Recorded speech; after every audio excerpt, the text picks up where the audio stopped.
konton iyo afar guuradii kasoo wareegatay markii dowladda dalkani Kenya xorriyadda ka qaadatay gumeystihii Ingiriiska loogana yaqaano dalkani Kenya Madaraka Day ayaa waxaa laga xusay guud ahaan dalkani Kenya waxaana goobta xuska uu ka dhacay kasoo qaybgalay mas'uuliyiin ka tirsan dowladda dalkani Kenya oo kamid yahay xildhibaanka degmada Kamakunji Yuusuf Xasan Cabdi iyo mas'uuliyiin kale.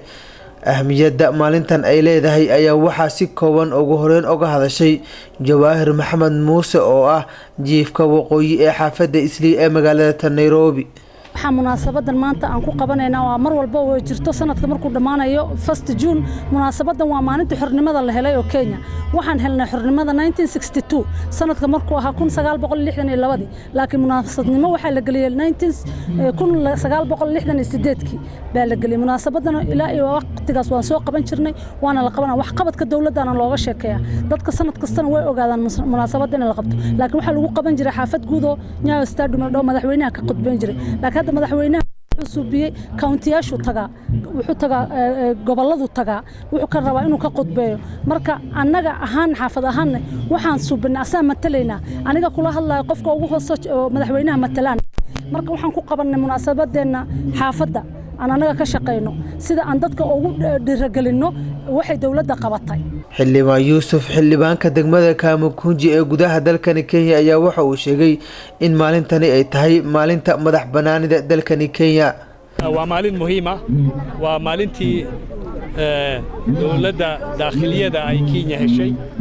oo qaran ay noqotay muddo dhowr iyo 50 sano laga joogo sanad kastana maanta kale taa loo dabaaldegaa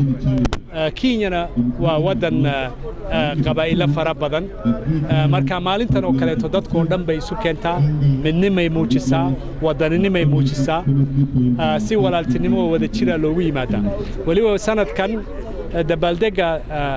maalintan waxaa lagu dhigayaa magaalo la yiraahdo Nyeri oo ku taala bartamaha dalka Kenya magaaladaasna waxaa ku dhashay geesigii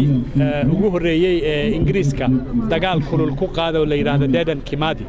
oo Ingiriiska markii dambe intay qabteen ay toogteen iyo urur la yiraahdo Mau Mau oo qayb weyn ka soo qaatay halganka gobonimo doonka dalka Kenya.